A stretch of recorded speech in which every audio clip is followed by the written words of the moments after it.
le prix de la fourberie.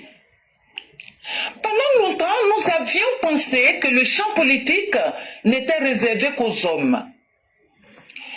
C'était sans connaître la très douce et discrète touche féminine qui adoucit le cœur du dirigeant politique quand vient le temps des prises de décision concernant le peuple. C'est la femme du chef qui, la nuit tombée, dans l'alcôve, loin des oreilles indiscrètes, écoute son mari d'une oreille attentive et l'aide à prendre des mesures qui sont les meilleures. C'est cette femme que la très discrète Yvonne a été près de Charles de Gaulle. Et aujourd'hui, le couple Alassane et Dominique Ouattara se sert de cette même entente fluide, concordante, et le résultat est là sous nos yeux. Pas de prise de tête, la paix, que la paix dans le pays. Au vu de la piteuse scène qui nous a été donnée de voir concernant un soi-disant kidnapping du pauvre jeune Ziggy, il serait préférable que certaines femmes politiques la ferment, car elles ne sont politiques que de nom. Mais dans le fond, c'est que du charlatanisme. Oui, la femme peut choisir d'être actrice déclarée au même titre que l'homme dans la sphère politique. Mais du fait d'être une femme, d'être une mère, nous aimerions que ce soit avec foi, vérité et responsabilité. Où sont ces trois principes moraux quand une compagne d'ancien président s'entiche d'un jeune garçon dont elle se sert comme son propre écho pour ensuite le déclarer non politique? Alors, du jeune garçon et d'elle-même, qui sait qu'il n'est pas politique finalement? Je crois que ce sont tous les deux. Cela s'appelle de la manipulation et venant d'une femme, d'une mère, ça craint. Ziggy est à Abidjan où il occupe une belle demeure. Mais quel est son métier? Quels sont ses revenus mensuels? Qui est son pourvoyeur de fonds? Qui est coupable de l'avoir poussé à la faute jusqu'à se retrouver aujourd'hui en quatre murs? La coupable est cette dame en lunettes venue s'exprimer car accablée par la culpabilité. Le film suit son cours. Nous sommes d'ailleurs très demandeurs du prochain épisode. Merci et à bientôt. Merci infiniment à Mère Blanc qui pose encore une problématique de notre société. Dans cette problématique, la responsabilité et surtout l'irresponsabilité sont les choses les mieux partagées. Quand vous allez dans les prisons, là, vous ne trouvez aucune personne qui s'accuse elle-même. Ah non, moi je n'ai rien fait, mais les gens m'ont condamné, m'a mis ici. Ça nous aurait étonné que pour une fois, ces personnes puissent assumer leurs responsabilités. Les propos de l'individu sont là en face de nous tous. Quand quelqu'un parle de religion, tout le monde sait. Quand quelqu'un parle de football, tout le monde sait. Moi, je parle de politique. Moi, là, je parle de politique. Vous m'avez une fois vu parler des ballons. Moi, je veux parler des danses. On ne peut pas tromper les gens. C'est encore une manière de se foutre du peuple. Non, il n'est pas politique. Il n'y a pas de problème. Ce n'est plus à vous de décider de cela. Les faits sont là et les preuves sont là. Parce que vous avez été pris sur les faits. Et les faits sont implacables. Il n'aura pas de pitié. Hier, nul, on l'a jeté à la maca. Et il n'aura pas de pitié. Et nous n'allons pas nous justifier. Parce que nous connaissons cette stratégie que le maître Machiavel nous a enseignée.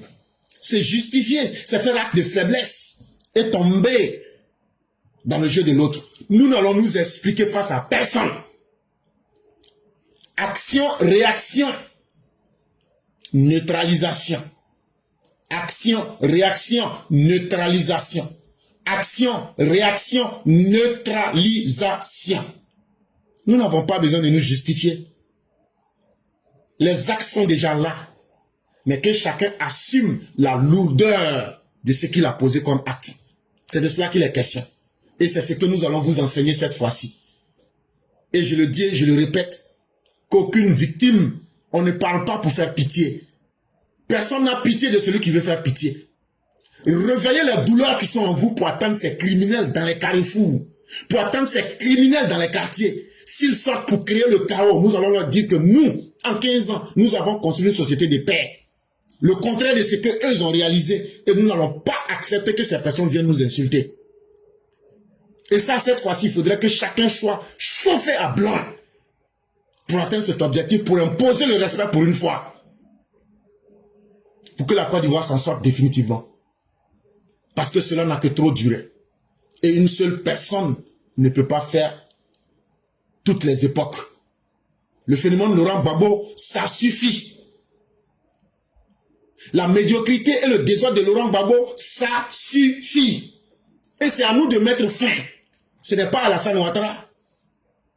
Alassane Ouattara, là, lui, avant que les gens vont l'atteindre, là, il y a au moins 10 000, 15 000 parmi nous qui seront déjà morts. C'est donc à nous de mettre fin à cela. C'est notre responsabilité d'assumer nos propres responsabilités aussi. C'est à nous de gagner en intelligence pour dire que ce qui s'est passé hier ne va plus se passer. Moi, je voulais passer juste un message aux, comment on appelle, aux soi-disant mères, là. Parce que pour moi, ce n'est même pas des mères. Ce sont des jeunes, c'est plutôt une génitrice. Elle, comme elle va me dire qu'elle ne savait pas, elle ne connaissait pas, elle ignorait les activités de son fils. Et c'est maintenant qu'elle vient pleurer, elle vient jouer la victime et tout. Et je veux passer un message à toutes ces femmes-là qui sont là, sur la toile en train de faire des vidéos, des messages. Il faut libérer Xiki. Vous êtes des femmes indignes. Hein? Vous êtes des femmes indignes. Vous passez votre temps à jouer, c'est-à-dire à faire la politique de l'autruche. Vous fermez tout. C'est-à-dire que vous fermez vos yeux sur les activités de vos enfants. Et puis maintenant, quand maintenant ils sont confrontés maintenant à la loi maintenant, vous venez vous victimiser. Nous sommes tous des mères. Moi, la Ziggy, là. Ziggy a l'âge de mon premier fils. Mon fils est né là. Il a 25 ans. Mon fils, il a l'âge de mon fils. Jamais je ne permettrai à mon enfant de faire certaines choses. Jamais. Malgré qu'il est adulte là, j'ai toujours l'œil sur lui parce que je demeure un parent pour lui. Je demeure sa mère et non sa génitrice. Donc vous êtes des mères indignes. Vous êtes indignes, mais c'est-à-dire que votre qualificatif même, le qualificatif même est peu pour vous. Comment vous passez votre temps à sacrifier vos enfants? Regardez les gens pour qui ils vont faire ça là. Où sont eux leurs enfants? C'est la question que vous devez vous poser. Leurs enfants sont en Europe, en Occident, en train de se bâtir, de s'accomplir. Et puis vous, c'est vous, vos enfants. Vous êtes des femmes, vous connaissez la douleur de l'enfantement. Et vous sacrifiez pour vous, pour d'autres personnes qui n'ont que faire de vous. Vous êtes des mères indignes. Vous êtes indignes, on ne doit même pas vous appeler mère. Parce que c'est inimaginable. Ziggy là, il avait toute l'avenir devant lui. Mais vous l'avez encouragé dans la bêtise. Aujourd'hui, il est face à lui. Et c'est maintenant que vous allez sortir. Toi, ça soi-disant mère. Je vais mettre mère en parenthèse. Ça veut dire que tu es une génitrice. Parce que d'après toi-même, tu as dit que tu l'as élevé, mais tu ne l'as pas éduqué. Tu l'as élevé comme du bétail, mais tu ne l'as pas éduqué comme un être humain. Tu te dis prophétesse.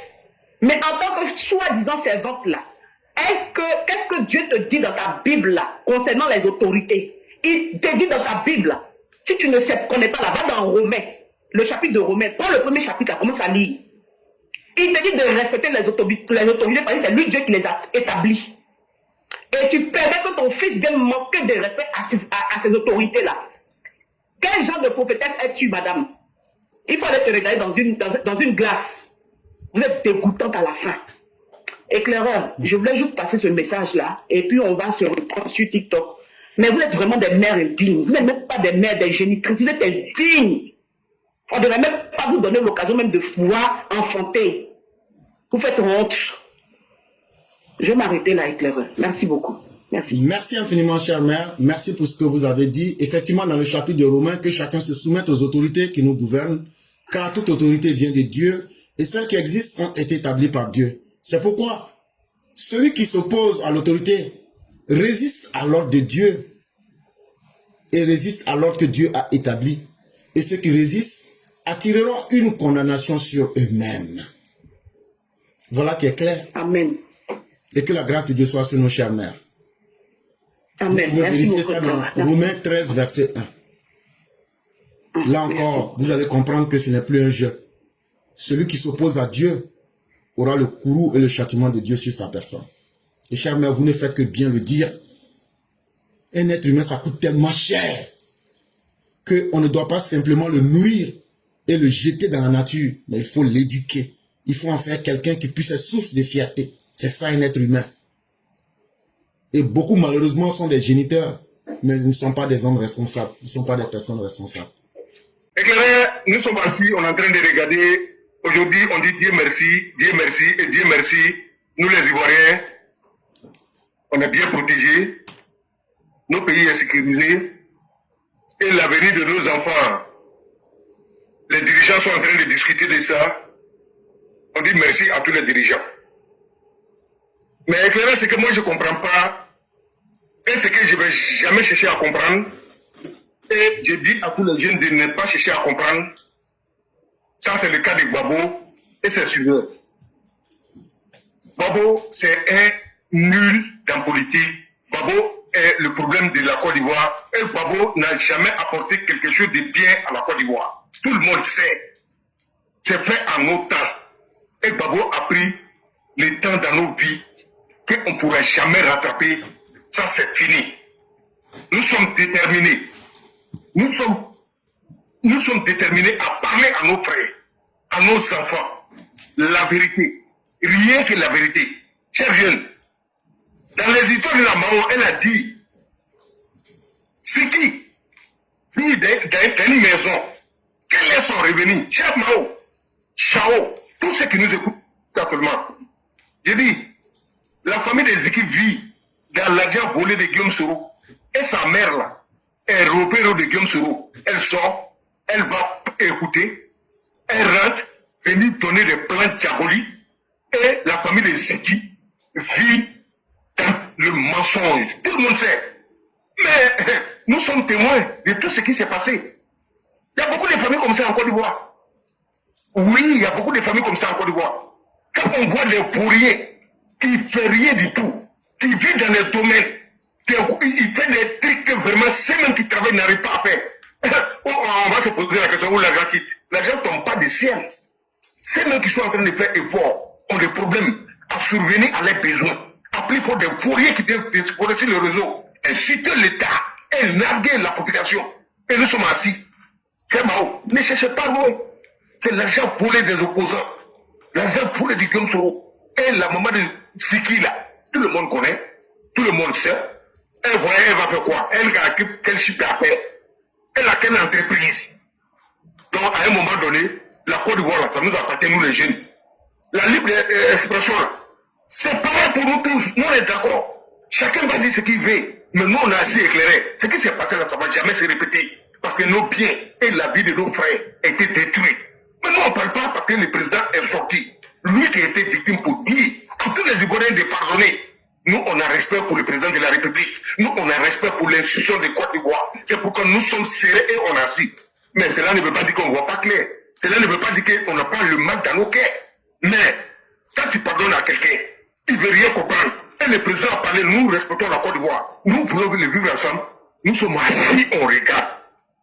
Chers parents, nous, on est assis, on regarde. Ce qui s'est passé là, ça ne va jamais se faire. C'est eux, c'est nous les victimes. C'est eux qui nous ont causé de tort. Nous, on n'a rien à les demander pour que... Non, ils n'ont pas fait ce qu'ils veulent. Mais une chose, c'est de parler. Mais une chose aussi, c'est d'appliquer. Mais nous, on est assis, on regarde. Comme je dis, nous, on ne va pas insister à la haine. Mais cette fois-ci, la vie de tout un chacun, ce n'est pas le gouvernement qui va venir sécuriser nos vies à un moment donné. Nous aussi, on doit aider le gouvernement à sécuriser nos vies, en se défendant aussi. Tous ceux qui vont essayer d'attaquer nos biens et à nos personnes, éclairés, on va faire ça propre, sans réfléchir.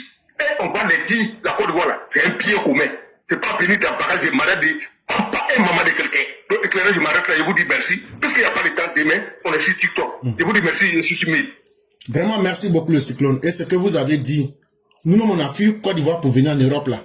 Est-ce qu'on a pu construire une maison? Tellement c'est pas facile. Parce que la vie n'est facile nulle part. Mais il y a des gens qui se lèvent, eux là, c'est vie facile. Et puis eux pensent que ceux qui travaillent là ne méritent pas ça aussi. Mais tout ça c'est terminé. Ceux qui pensent que la Côte d'Ivoire là, ça a été mis dans d'autres de leur maman. Et puis c'est eux qui doivent décider du destin, qui est bon, qui n'est pas bon. On vous attend cette fois-ci. C'est pas la mort. C'est pas ça qui nous effraie nous tous. Bon, nous on est prêts à accueillir ça. Nous on est prêts à mourir pour défendre nos biens. On est prêts à mourir pour défendre notre dignité. On est prêts à mourir pour que vous les criminels là, on puisse vous neutraliser. Et chers parents, si vous nous entendez, c'est comme ça que chacun doit penser. Quelqu'un t'attaque là. Tu agis et tu lui fais ça propre. Et puis on passe à autre chose.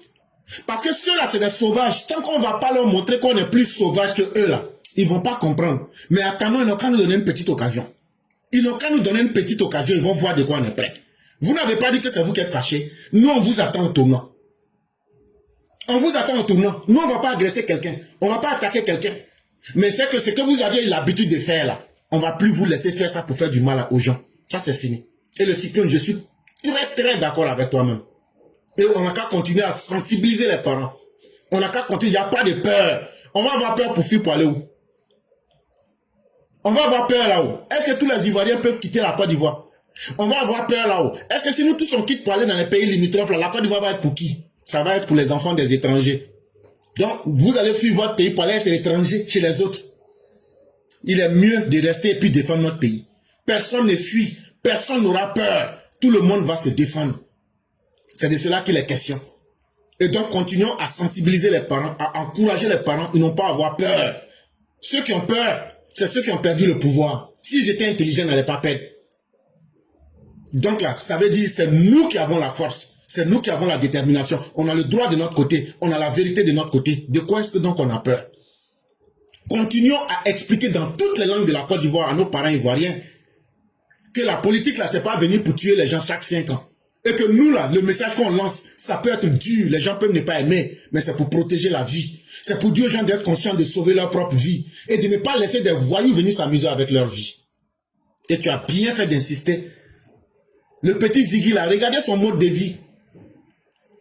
Il fait quoi?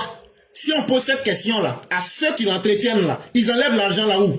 C'est l'argent des impôts que vous, nous les pauvres, on paye là. C'est l'argent de nos impôts là. Ils prennent ça, qu'ils appellent ça rente viagère pour donner aux politiciens entre eux. On a dit, si on a parlé pendant des années, rente viagère là, il faut supprimer.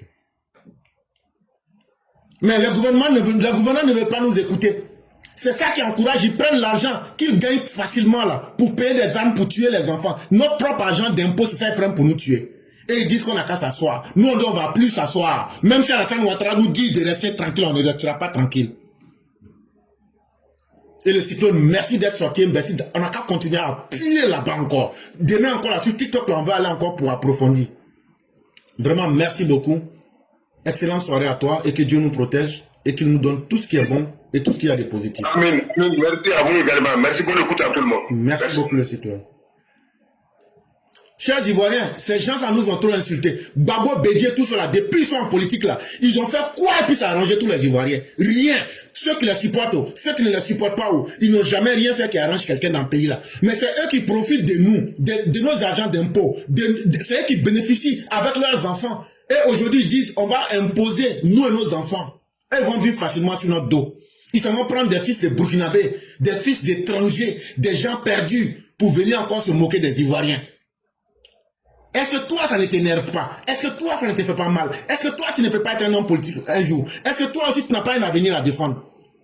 C'est tout ça qui nous énerve et on dit aujourd'hui là, trop c'est trop. Nous aussi, on va mettre fin à ça. Vous savez, le PPAC là, je l'ai dit la dernière fois là, il cherche à sacrifier vos enfants, chers parents. Ce que Ziki a fait là, si vraiment c'était une bonne chose là, le fait d'appeler les gens à descendre dans la rue, après que le Conseil constitutionnel a donné la liste des candidats. Mais si c'est quelque chose qui est bien là-haut, Nadi Pamba là-haut, Nadi Pamba a un enfant qui s'appelle Daniel, je pense, David, je pense. Mais pourquoi elle ne dit pas à David de venir s'asseoir à Abidjan et de faire la même chose que ce que Ziggy a fait? Mais si elle refuse de faire ça, la chers parents, ça veut dire que c'est vos enfants qu'elle veut sacrifier. Si c'était quelque chose qui est bien là, si c'était quelque chose qu'elle est fière de ça là-haut, mais quelque chose qu'on est fier de ça là-haut, on va dire à notre enfant de faire pareil, mais pourquoi ces opposants-là gardent leurs enfants en France, aux États-Unis, en Amérique, en Angleterre, et puis disent à vos enfants de se sacrifier et puis de se retrouver en prison? Pourquoi? Et aussi, si c'était quelque chose qui est bien là, les cyberactivistes qui restent en Europe pour inciter les gens en Côte d'Ivoire de faire des bêtises là-haut, pourquoi eux-mêmes ne rentrent pas pour le faire? Pourquoi eux-mêmes ne rentrent pas pour le faire? Chers parents, ça veut dire qu'ils veulent se servir de vous pour faire ce qu'ils veulent et puis détruire votre vie. Aussi, faites attention, parce que le PPAC s'est levé avec le PDC ces temps-ci pour dire qu'ils vont rentrer dans les quartiers pour faire de la sensibilisation sur les élections qui approchent là, chers parents. Mais chers parents, des gens qui n'ont rien à foutre de votre vie, qui n'ont pas de programme, des gens qui vendent un programme à 10 000, est-ce que c'est des gens sérieux ça? Ils peuvent mettre des programmes sur Internet, tout le monde va les voir. Donc, ils vont rentrer dans les rues là pour aller vous raconter quoi? Des gens éclairés à montrer les essais tout à l'heure, qui ont fait des massacres, qui ont violé nos sœurs, et puis ils disent que c'est normal de violer les sœurs. Est-ce que ceux-là, ils vont rentrer dans les quartiers pour vous parler? Qu'est-ce qu'ils vont venir vous dire de concret qui va changer votre vie? Si ce n'est pas de vous faire sortir dans la rue pour sacrifier votre vie, alors que les enfants sont dans le froid là-bas, en train d'étudier, et puis après, c'est les mêmes là qui vont venir pour vous gouverner. Pourquoi? Donc, soyons intelligents, ne soyons pas bêtes, il faut connaître la tête sur les épaules pour savoir qui écouter et qui n'est pas écouté. Donc, c'est tout pour moi. Je suis un peu busy là. Merci beaucoup. Il n'y a pas de problème. Vraiment, merci beaucoup. Merci surtout pour cette conscientisation. Et continuons avec des messages très simples, mais très clairs à montrer la vérité à nos parents. Vous savez, nous autres, nous sommes africains et nous aimons véritablement la métaphore par image. C'est-à-dire qu'on aime qu'on nous montre les choses de façon simple à travers des images. Et l'exemple que vous avez pris à travers le mariage et la dot et autres, c'est un très bel exemple. Et c'est comme ça. Chacun de nous a une responsabilité d'éduquer nos parents. Ceux qui rentrent dans les quartiers, soi-disant qui sont devenus politiciens et puis qui sont tombés amoureux de vous là, chicotez-les dans les quartiers là-bas. Si quelqu'un vient pour vous raconter des mensonges là, pour dire qu'eux sont énervés à votre place là, dites-leur que quand ils étaient au pouvoir là, pourquoi ils n'ont pas pu arranger votre vie? Chassez-les des quartiers pour les faire sortir. C'est la seule. Les gens du PDC et puis PPAC qui disent qu'ils sont en mission là, s'ils arrivent dans vos quartiers là, chassez-les. Est-ce que vous comprenez? Chassez-les. Dites-leur, quittez notre quartier. Vous étiez là. Si vous nous aimez là, pourquoi vous n'avez pas fait ce que vous dites? Voilà ce que vous devez faire. Ne les écoutez même pas. Chassez-les, je répète. Chassez-les de vos quartiers.